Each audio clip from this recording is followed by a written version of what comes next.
Beb, saya dulu belum diakikoi sama orang tua karena tidak mampu. Sekarang saya mau akikah juga pas kebarengan kurban. Ya apa iki? Akikah sih apa kurban sih? Hukum sate-satean, mayoran. Ya ini biasanya panitia-panitia ini. Ya ndak nyalahno karena mereka yang kerja kan gitu. Wow enak lek ngomong ini. Belen dhewe, aku ndak gelem dadi panitia saiki. Misal. Ya cuk ngamuk ngono biasa ya. Hukum ya mayoran sate-satean adalah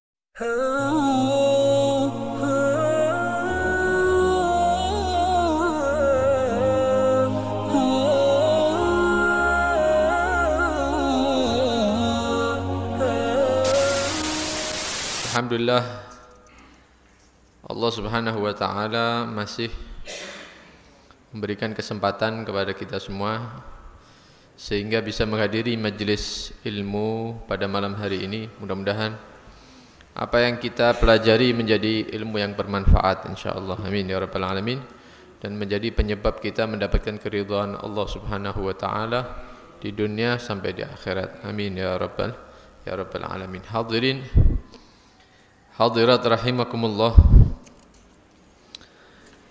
Meneruskan dari apa yang telah kita bahas di pertemuan sebelumnya berkaitan dengan udhiyah atau ibadah kurban.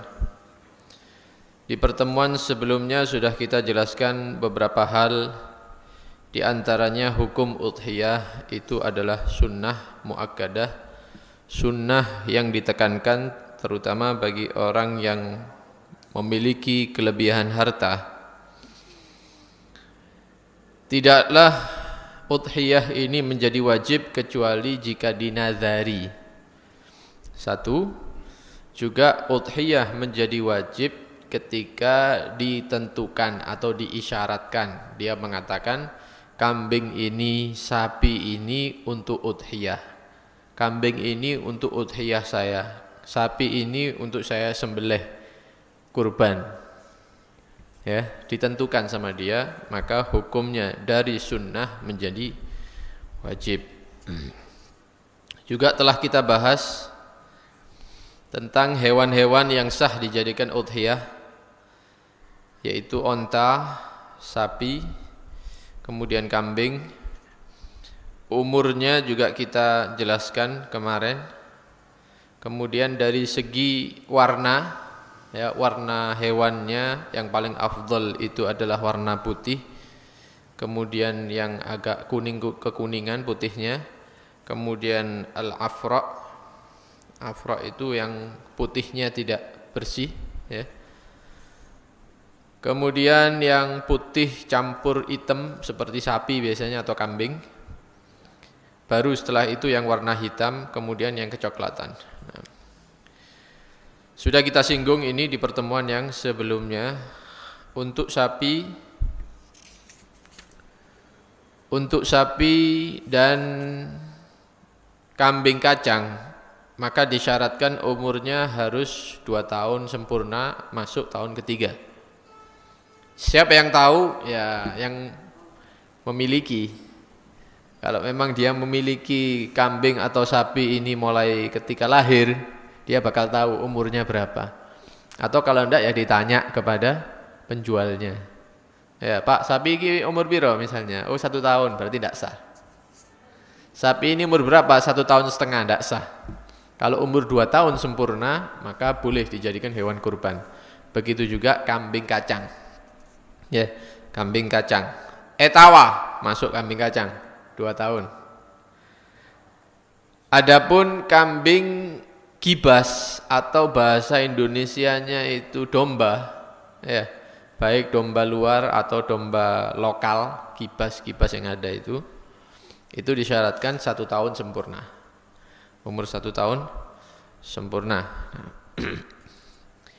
Juga telah kita bahas tentang hewan-hewan yang tidak sah untuk dijadikan hewan kurban ketika ada cacat, ya seperti penyakit kulit atau pincang hewannya, atau buta, ya, atau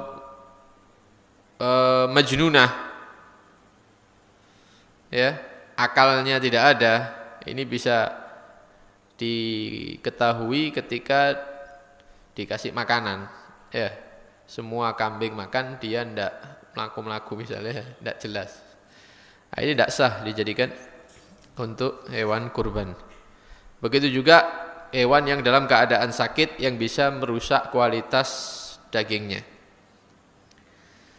Ini sudah kita bahas di pertemuan yang sebelumnya.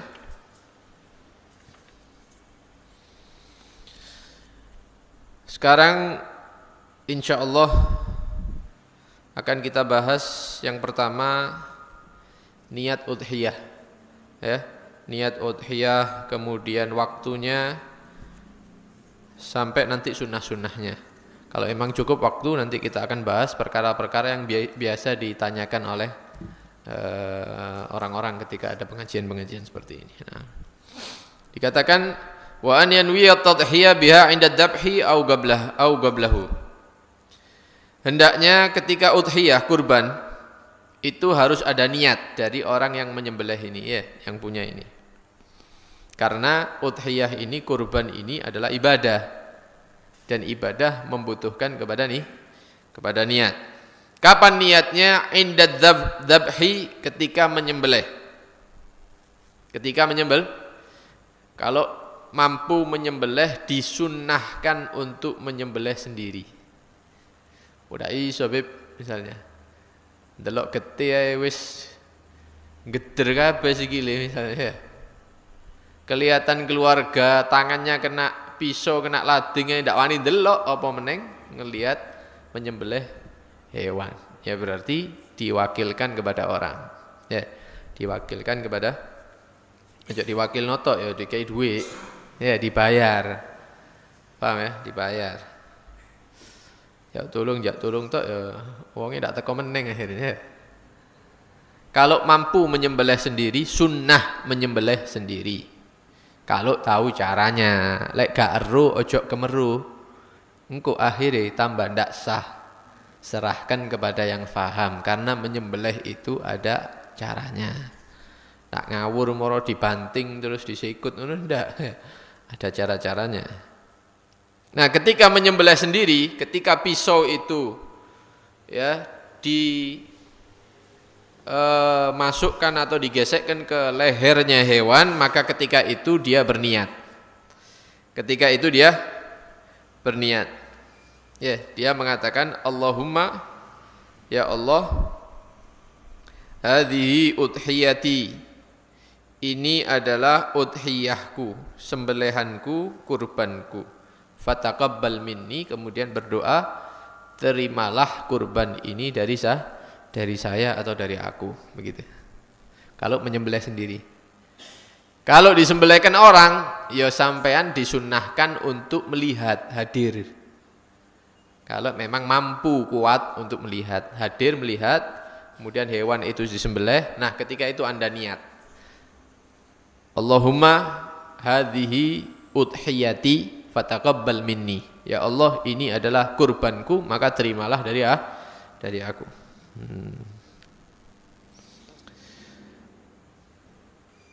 Kalau tidak mampu, kenapa? Tidak wani delok getih, tidak berani melihat darah, maka sebelum disembelih sekian menit atau sebelum disembelih setengah jam misalnya, diniati dulu. Ya, diniati dulu. Ya Allah, ini adalah kurban saya. Ya, terimalah dari saya misalnya. Kemudian wis melayu wis. Ya mundur semaput kok, tambah bingung kok. Ya, tambah ngerepotin nanti. Minggir, nah nanti orangnya datang disembelih, wis tidak perlu niat lagi. Boleh ketika disembelih, boleh sebelum disembelih. Nah, itu yang berkaitan dengan niat. Nah, berkaitan dengan niat ini ada sedikit hal yang dibahas oleh para ulama kita. Apa hal tersebut? Kita sudah memahami bahwa hukum udhiyah itu adalah sunnah. Menjadi wajib dengan dua perkara, dinadari atau ditentukan, diisyaratkan atau ditentukan. ini adalah udhiyah saya, maka menjadi wajib. Bedanya apa sunnah dan wajib?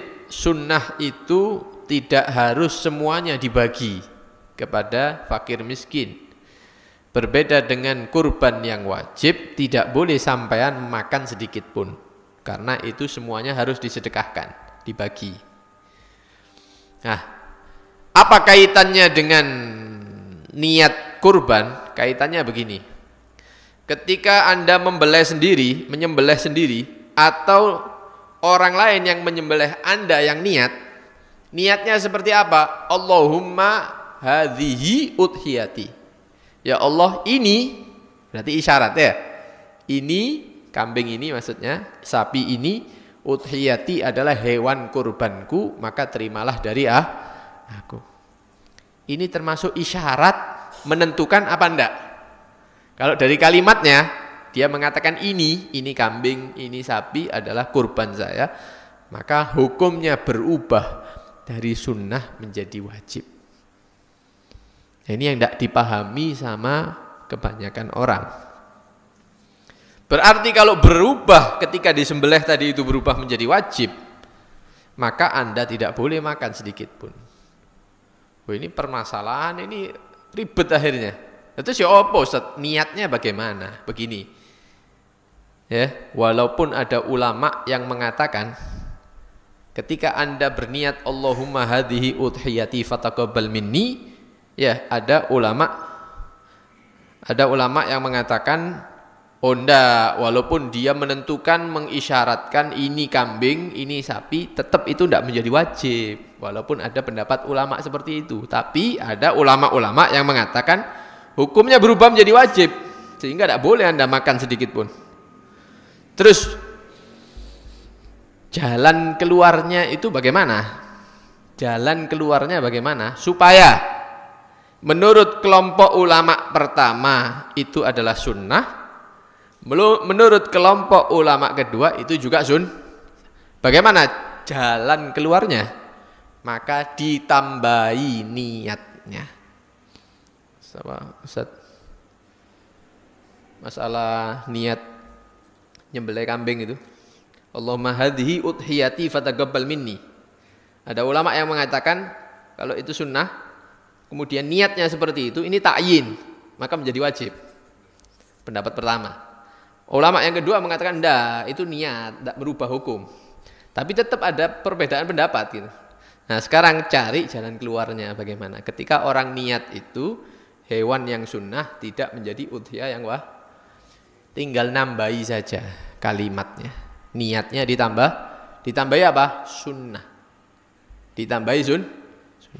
Allahumma hadhihi udhiyati sunnah. Udhiyah yang sunnah. Ya, fataqabbal minni. Wis. Menurut ulama ini itu sunnah, menurut ulama ini juga sunnah. Ini jalan keluar. Ini jalan keluar supaya ketika nanti hewan ini sudah disembelih, Anda masih boleh mengambil.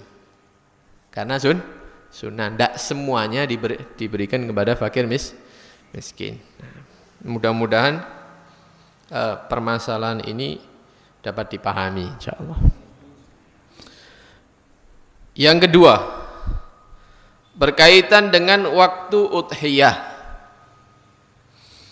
Waktu udhiyah itu mulai masuk setelah terbitnya matahari di hari Idul Adha. Bukan terbitnya fajar subuh loh ya, tapi terbitnya matahari.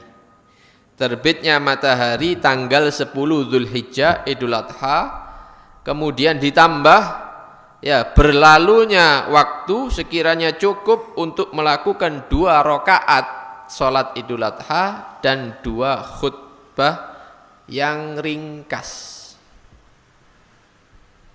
Yang ringkas.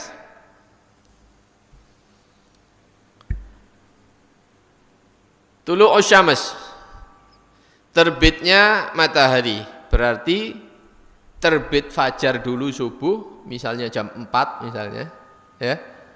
Kemudian setelah itu berapa puluh menit misalnya terbit matahari. Nah, ini berarti mulai ya ditambah sedikit. ditambah beberapa menit sekiranya cukup untuk 2 rakaat Idul Adha dan 2 khutbah singkat. 2 rakaat singkat, 2 khutbah singkat. Ya kalau kita mau singkat sholat Idul Adha, anggap sak rakaat itu sak menit misalnya. 2 rakaat 2 menit, khutbah singkat, khutbah pertama misalnya 2 menit, khutbah kedua 2 menit misalnya. Berarti semuanya sekitar 6 ya sampai 10 menit, 6 sampai 10 menit. Berarti setelah terbitnya matahari 6 atau 10 menit, maka itu sudah masuk waktu untuk menyembelih kurban. Bukan mari subuh nyembelih. Oh iki wis Idul Adha iki mulai mambengi wis takbiran, wis subuh-subuh dibelih. Soalnya engko ana nikahan iki misalnya. Tidak bisa. Setelah tulu usyamsi terbitnya matahari dilebihi sekian menit untuk sekiranya bisa melakukan 2 rakaat Idul Adha ringkas dan 2 khutbah ringkas. Maka barang siapa yang menyembelih hewan kurban sebelum waktu ini, maka kurbannya itu tidak mencukupi. Dalam arti tidak dikatakan kurban. Diistilahkan dalam hadis Nabi sallallahu alaihi wasallam ya yang diriwayatkan oleh Al-Imam Al-Bukhari wa Muslim. Ya, ada riwayat yang mengatakan awwalu ma nabda'u bihi fi yaumina hadza nusalli. Pertama kali perkara yang kita lakukan di hari Idul Adha, ya, kata para sahabat ini, apa yang pertama kali dilakukan mereka dan Nabi? Yaitu nusolli, kami sholat Idul Adha dulu. Tsumma narji'u, kemudian kami mendengarkan khutbah, pulang, baru fananhar, baru kami menyembelih hewan. Man fa'ala dzalik, barang siapa yang mengerjakan sesuai urutan ini, faqad asaba sunnatana, maka dia telah cocok persis dengan jalur kami, kata Nabi sallallahu alaihi wasallam, sunnah kami. Wa man dzabaha qabla dzalik, barang siapa yang menyembelih sebelum waktunya, belum masuk waktunya, subuh-subuh wis nyembelih atau durunge subuh wis menyembelih, fa inna ma huwa lahmun, itu nanti hukumnya daging qaddamahu li ahli, yang dia sedekahkan, dia berikan nafkah untuk keluarganya. Laisa minan nusuki fi syai'in, tidak termasuk atau tidak mendapatkan fadilahnya orang yang kurban. Jadi ojo ngarang-ngarang. Setelah sholat baru menyembelih Karena itu di dalam ilmu fikih, sholat Idul Adha itu dipercepat. Cepat-cepat Idul Adha, kalau sudah masuk waktunya langsung sholat, langsung khutbah, kemudian pulang. Kenapa? Supaya waktu menyembelihnya itu luas. Lah Idul Fitri ditelat-telat ndak apa-apa, itu sunnah memang. Ya, supaya orang-orang berkumpul, ndak ada yang ketinggalan, ndak masalah. Jadi kebalikan, Idul Fitri rodok di akhir no didik ndak apa-apa, ndak masalah, sunnahnya seperti itu. Idul Adha cepet-cepet. Ya, supaya waktu menyembelih kurban itu luas. Ustadz, waktu yang paling afdol kapan sih nyembelih ini? Ya, waktu yang paling afdol itu kapan menyembelih kurban? Soalnya menyembelih kurban itu masuk waktunya setelah terbit matahari dan berlalu waktu yang cukup untuk 2 rakaat singkat dan 2 khutbah masuk waktunya kan? Sampai kapan? Sampai akhir hari tasyrik. Ayyamut tasyrik itu ada 3. 11 Dzulhijjah, sehari setelah Idul Adha, itu ayyamut tasyrik. 12 Dzulhijjah, 13 Dzulhijjah. 3 hari ini dikatakan ayyamut tasyrik. Haram sampean berpuasa di hari tasyrik. Begitu juga di hari Idul Fitri dan Idul Adha. Nah, waktu kurban ini mulai terbitnya matahari dan berlalunya 2 2 rakaat singkat Idul Adha, 2 khutbah singkat, masuk waktunya, terus sampai menini tanggal 11 itu masih bisa kurban. Besoknya lagi 12 masih bisa kurban, bisa. 13 masih bisa sampai maghrib. Lek wis maghrib tanggal 13 Dzulhijjah wis waktu untuk kurban sudah habis. Nah, pertanyaannya sekarang, yang paling afdol itu kapan? Ya, yang paling afdol waktu untuk kita menyembelih itu kapan? Yaitu mengakhirkan sembelihan hewan ini ila irtifa'i syamsi gadra rumhin, sampai terangkatnya matahari seukuran 1 tombak. Tombak dulu itu sudah dikenal ukurannya, karena itu sudah istilahnya buat simpenannya setiap orang dulu untuk jaga-jaga. Ono jihad langsung. Ya, saiki apa sih? Lading dapur lagi. Ndak ono sing. Tidak ada yang siap. Kalau orang dulu ketika ada panggilan jihad langsung pedangnya disiapkan, tombaknya disiapkan, berangkat sudah. Wis ndak eling bojo, ndak eling ndak eling anak. Jadi kalau sudah disebutkan tombak itu sudah paham semuanya. Oh, tombak itu ukurannya segini. Itu kalau diberdirikan di pinggir laut pesisir di teknong ini sampai delok teko ado, lek matahari itu sudah di ujungnya tombak, berarti itu sudah irtifa'u syamsi gadra rumhin. Para ulama mengatakan dari keluarnya matahari, ya terbitnya matahari ke matahari terangkat seukuran tombak itu katanya naiknya itu 4 derajat. 4 derajat. Setiap derajat itu butuh waktu 4 menit. Berarti setelah keluarnya matahari 16 menit. 4 kali 4 berapa? 8 jadi ya apa? 16. Ya itu ditambah, tapi dikali. 16 menit setelah terbitnya matahari itu berarti matahari sudah terangkat seukuran tom. Ini adalah waktu yang paling afdol untuk menyembelih hewan kurban. Mari sholat id yo, misalnya. Jok telat tuh, tukang sembelihnya ini ya. Aduh, ini sudah iso. Kok ketepaan sampai waktu irtifa'u syamsi gadra rum seukuran tombak. Ya wis alhamdulillah ketepaan. Untung telat ya.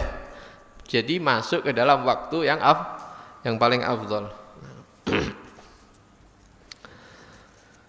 Nah, waktunya sudah dijelaskan tadi sampai akhir daripada hari tasyrik tanggal 13. Ya. Berarti kalau ada orang yang menyembelih hewan kurban setelah terbenamnya matahari tanggal 13, maka itu bukan nyembelih kurban. Karena waktunya sudah keluar, ya. Kecuali kalau dia sudah nazar. Kalau sudah saya nazar misalnya akan menyembelih kambing nanti ini Idul Adha depan ini. Kok subhanallah ndak tuku-tuku. Ya. Berhasil beli kambing tanggal 13 wis mepet maghrib. Maghrib baru disembelih. Waktunya habis kan? Apakah tetap udhiyah ini? Tetap, karena sudah dinadari. Nanti jatuhnya kodok ini. Ya, ini jatuhnya kok. Tapi kalau Anda mau nyembelih hewan kurban sunnah setelah maghrib tanggal 13 tidak bisa. Waktunya sudah keluar. Waktunya sudah keluar.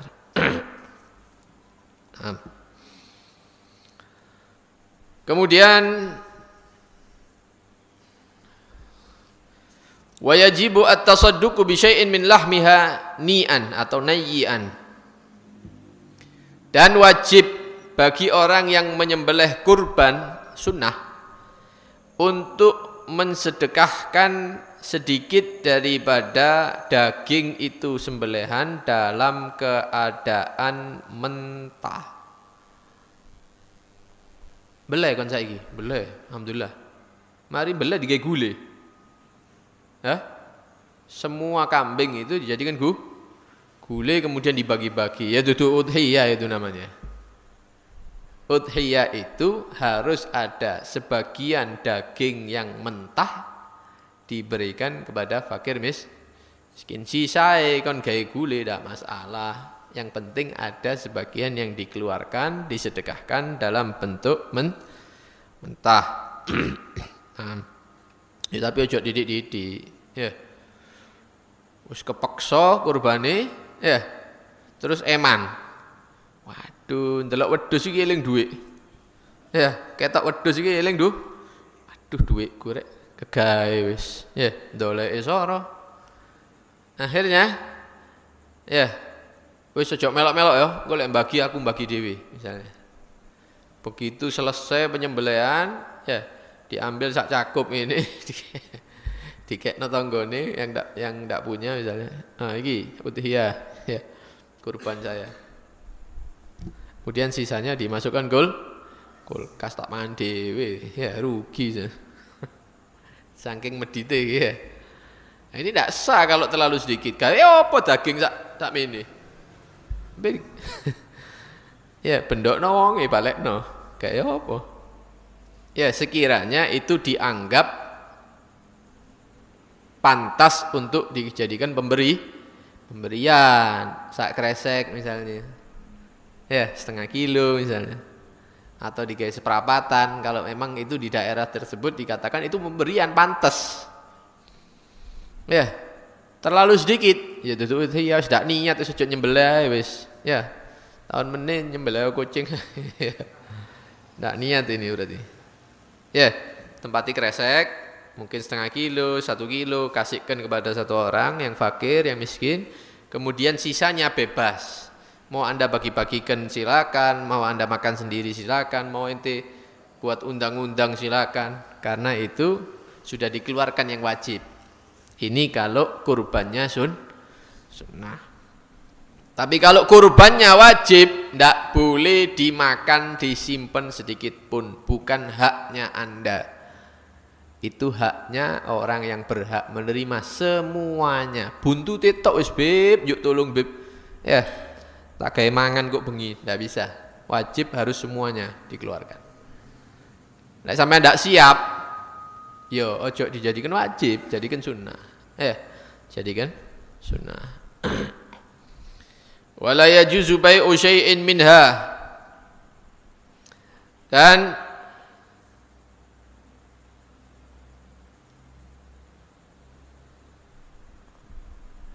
tidak boleh menjual sedikit pun daripada daging udhiyah kurban.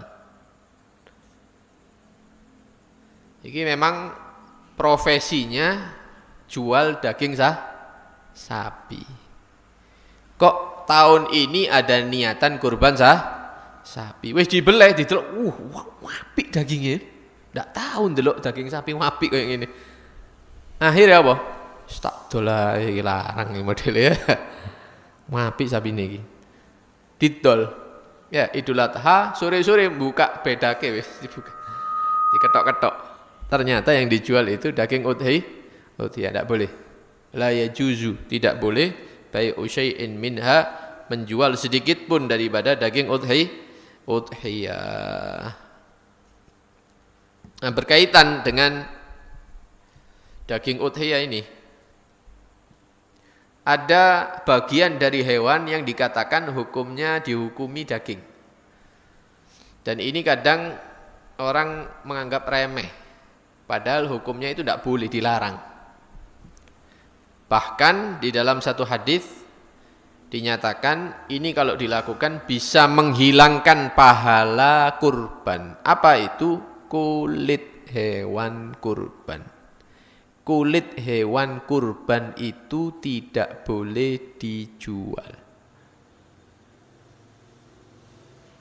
Orang jual beli itu tidak harus menerima uang.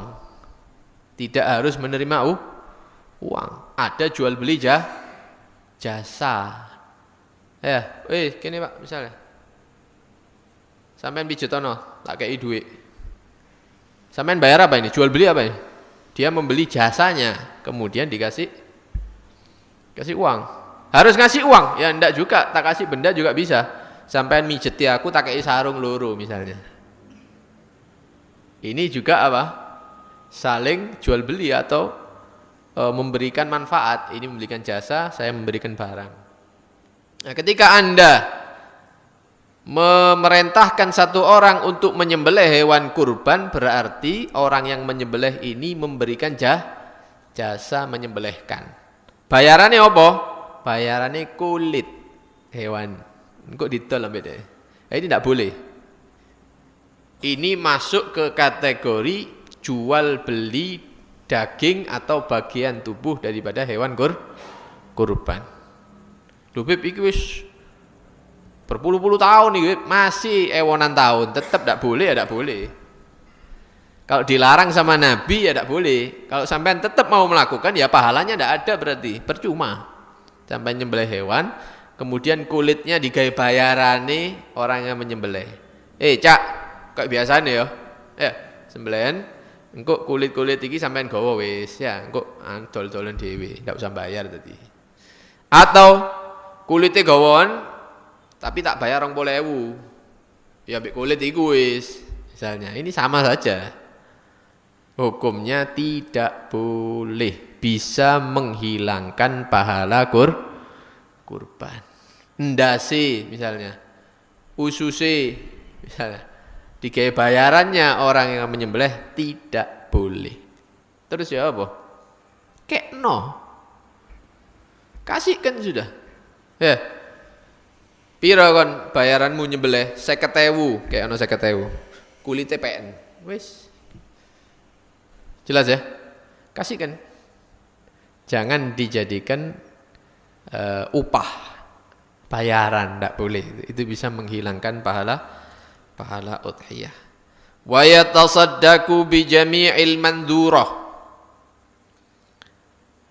Kalau udhiyahnya itu wajib, maka harus disedekahkan semuanya. Semuanya disedekahkan, tidak boleh diambil. Kalau itu wajib. Sedekah sunnah menjadi wajib dengan dua, nazar atau ditakyin, ditentukan. Nah, bagi orang-orang yang hendak menyembelih hewan, ada kesunahan. Di antaranya, kalau niat nyembelih hewan, jangan potong rambut, jangan potong kuku. Ya. Dibiarkan dulu. Nanti selesai menyembelih hewan kurban baru dipotong rambutnya. Ya. Kemudian dipotong kukunya. Itu berarti tidak boleh potong rambut, Beb, selama berminggu-minggu ya ndak. Lek wingi-wingi sampean potong rambut ya silakan. Tapi kalau sudah mendekati di hari tanggal 10, ya ojo moro isu-isu subuh-subuh potong rambut, jangan kalau mau kurban. Biarkan rambutnya, kukunya dibiarkan. Kenapa? Karena ketika orang menyembelih kurban itu mendapatkan rahmat dan maghfirah, ampunan. Lek rambutnya wis pisah sik, kukune wis pisah dhisik teko orangnya, maka tidak, rahmat dan maghfirah ini tidak meliputi itu rambut dan kuku. Biarkan dulu, sudah selesai kurban, baru potong rambut, dirapikan rambutnya, kukunya juga dipotong. Nah. Bahkan ada ulama-ulama yang mengatakan haram hukumnya memotong rambut di tanggal 10 kalau memang mau kurban. Tapi mazhab kita tidak mengharamkan. Hukumnya adalah makruh. Mazhab kita Syafi'i. Nah.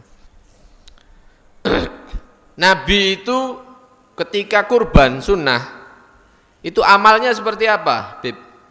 BE tak tiru amalnya.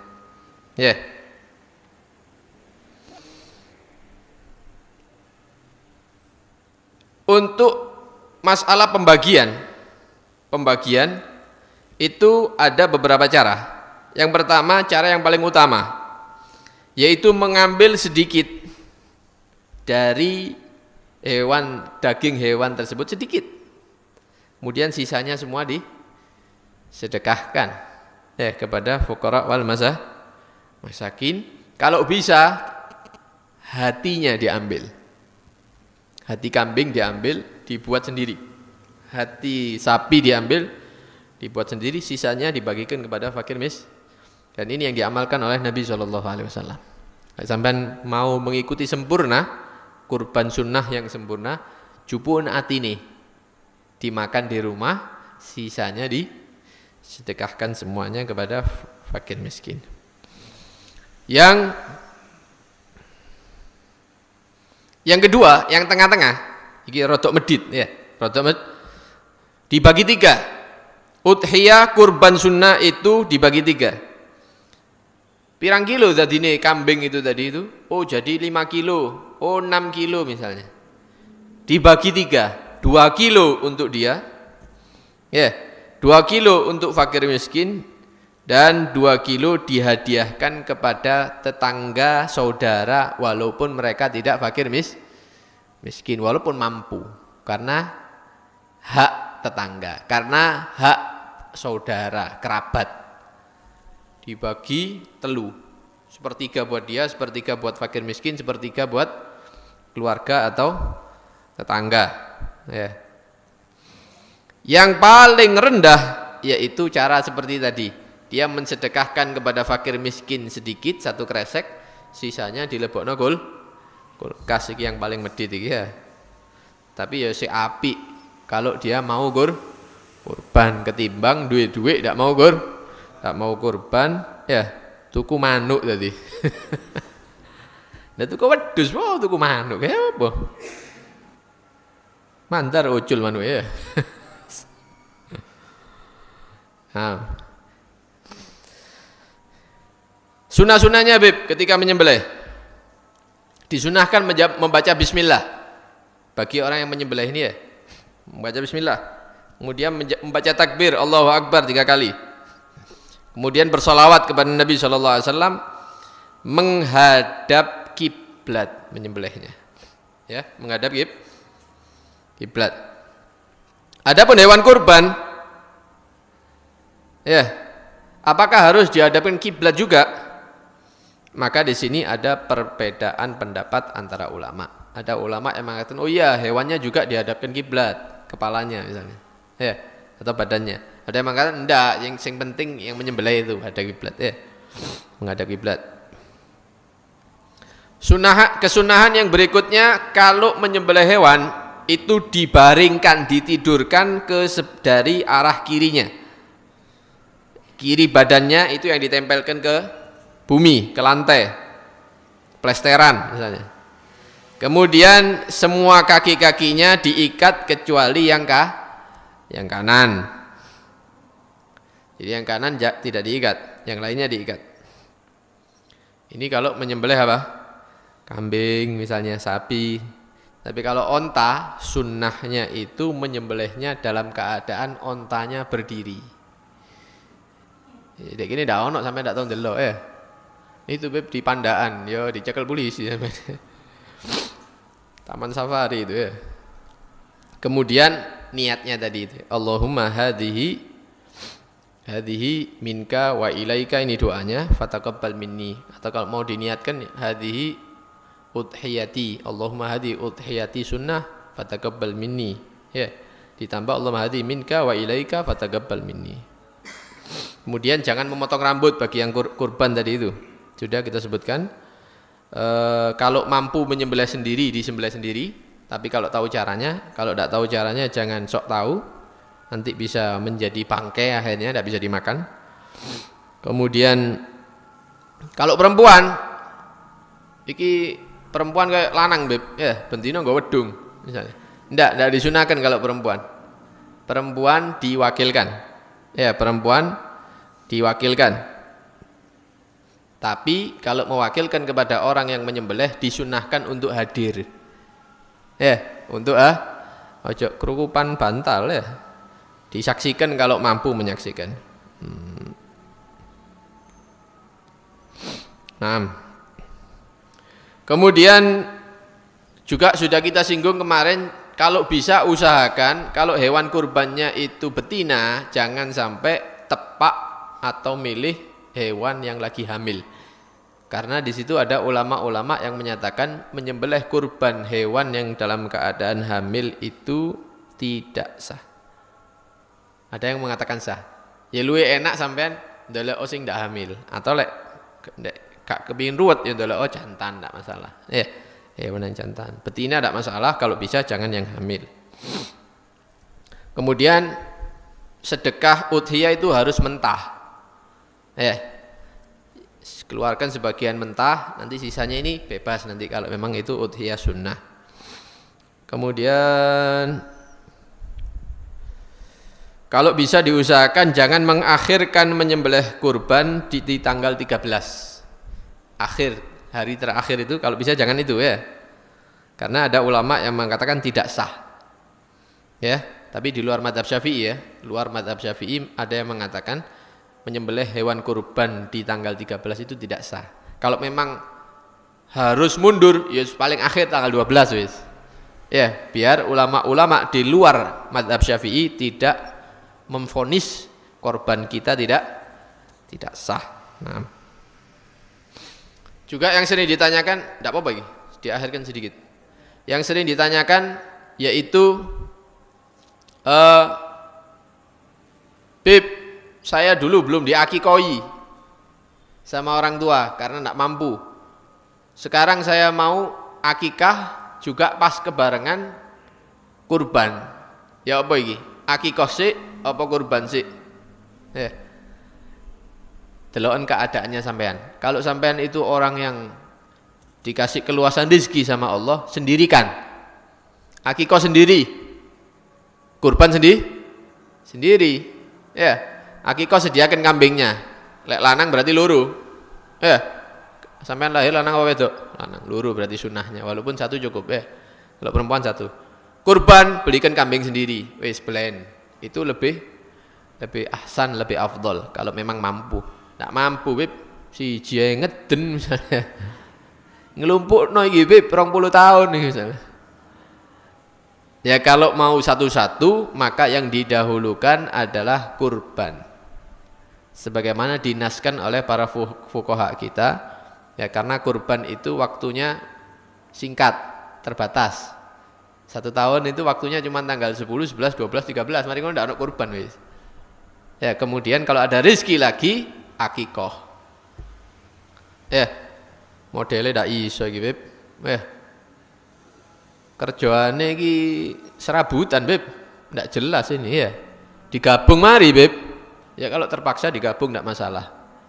Mengikuti pendapat Al-Imam Romli mengatakan 1 kambing diniatkan akikah dan diniatkan kurban boleh.